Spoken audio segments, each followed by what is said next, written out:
seasons. Let's cover them. Here's number one, major lesson in life to learn. Learn how to handle the winters. You say, well, Mr. Rohn, a lot of this stuff is fairly obvious. That's true. Just need somebody like me just to come along and remind us. This is what this is called today, a reminding session. I got no new truth for you to discover. This is all old stuff. We just need to hear it again. Somebody get on our case a little bit, right? We all need that. Here's number one lesson, learn how to handle the winters. That's obvious. The winters come right after falls. And pray tell how often? Every year, according to written history, for the last 6,500. To cross your fingers and say, I hope it doesn't come. I'm telling you, we call that naive.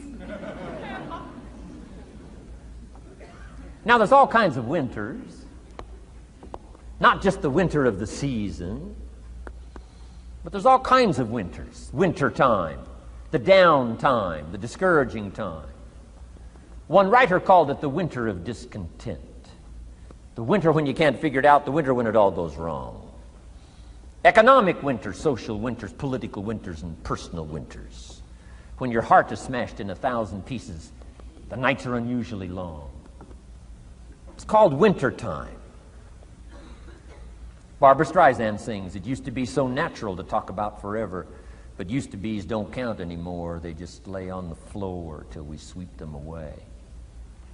You don't sing me love songs. You don't say you need me, and you don't bring me flowers anymore. A song of winter. But hey, we're acquainted with all those winter scenarios. We've been through them all. Now the question is, what do you do about the winters? Well, you can't get rid of January by tearing it off the calendar. But here's what you can do with the upcoming winters of your life. The long ones, the short ones, the easy ones, the more difficult ones. Here's what you can do. Get wiser and stronger and better. Just make a list of that trio of good words. Wiser, stronger, and better. To challenge for yourself the upcoming winters of your life, don't you think you could read more? Pick up the scenario, pick up the books. Pick up the cassettes, so I would put some stuff on cassettes so you can listen to it, put it in books so you can read it, now putting it on video so you can see it. I'm telling you, anybody that wants to can get wiser.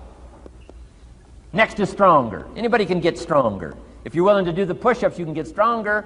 If you're willing to put yourself through the paces, you can get stronger. Can you develop stronger skills? And the answer is yes. Start practicing, practicing, practicing. And you can get stronger. Can you get stronger in handling life situations? Of course. But you got to go to work on yourself. You can't blame out there wishing it was easier. Wish you were stronger. And here's the last one, get better. Anybody can get better. Language, we can all get better. I've been lecturing now for 33 years, and I'm telling you, today versus 33 years ago, I'm better.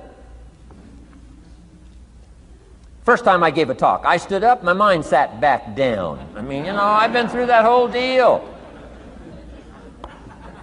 Opened my mouth, nothing came out for a while. My knees are banging together, the sweat's pouring off my face, I'm shaking like a leaf. It's called terror, in case you haven't tried it. Those first attempts. But I'm telling you, I got through it, and I did it again, and I got through it, and I did it again, and I got through it. And now, of course, I can lecture for a few hours in one day.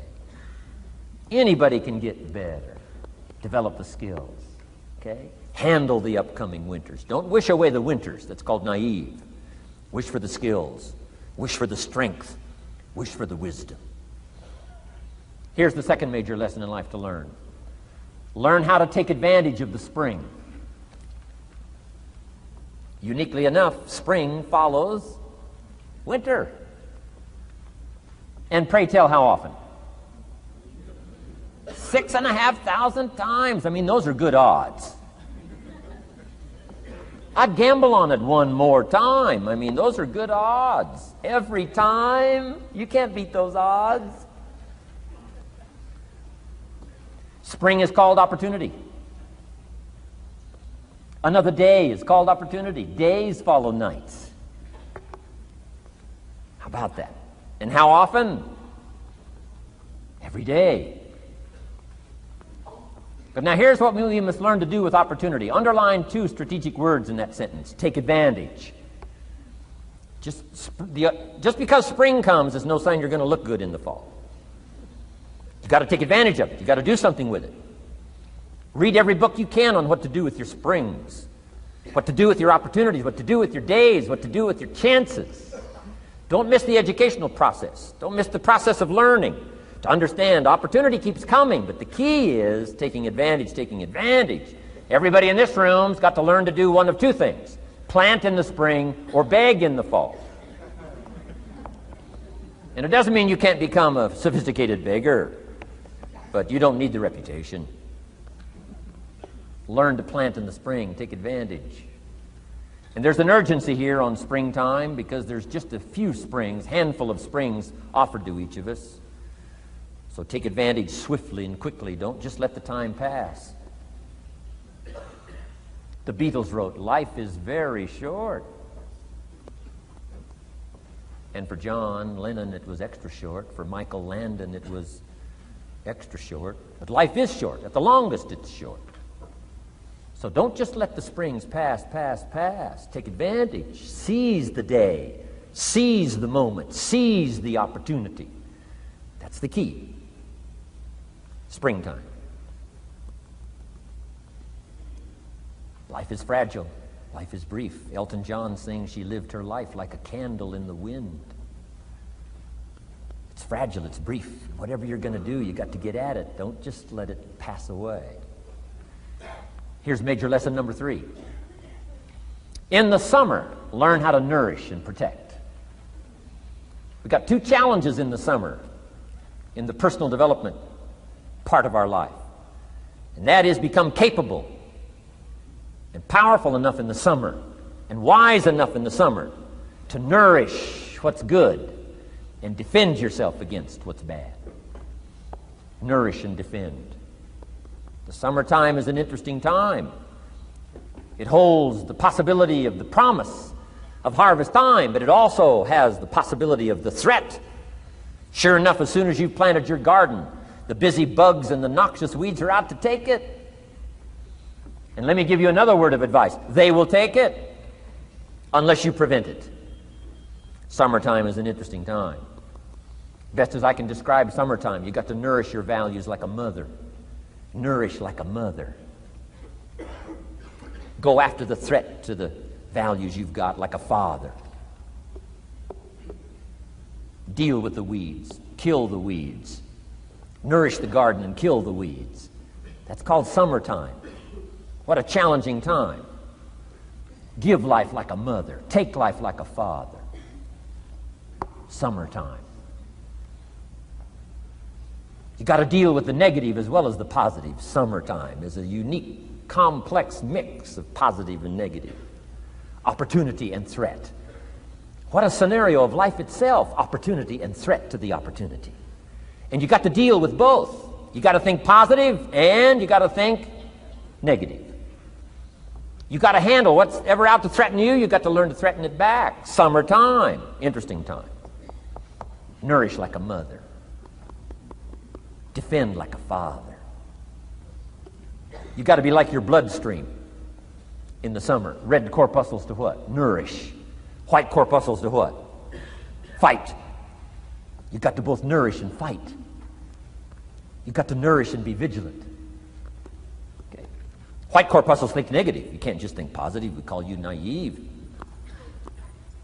Somebody says, "Well, I've been taught to be all positive." You'll be some kind of freak. You can't be all positive. Thank God for white corpuscles that think negative all day.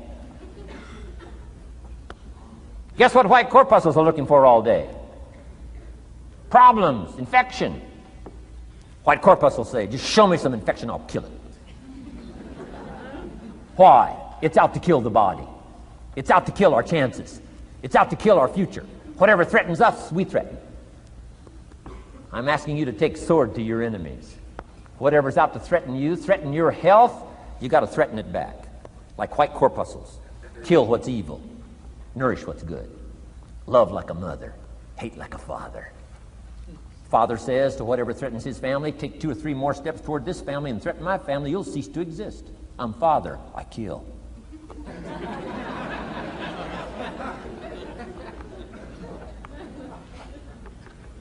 Don't let the weeds take your garden.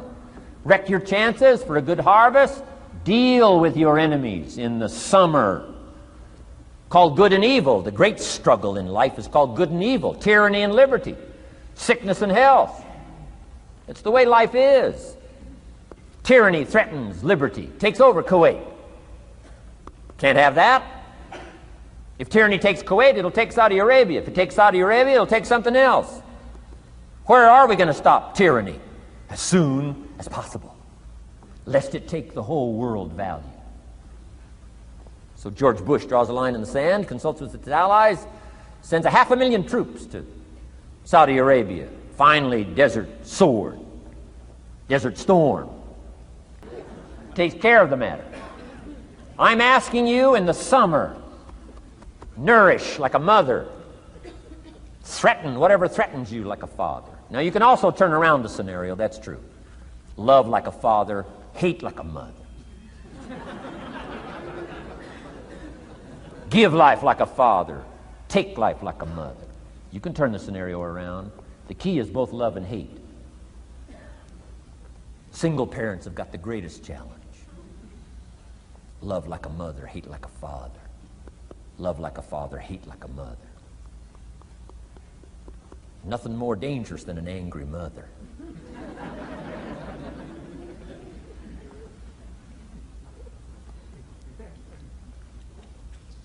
Beware the female species of the animal. They call her Black Widow spider. Why? Because when she finishes, there is no male spider.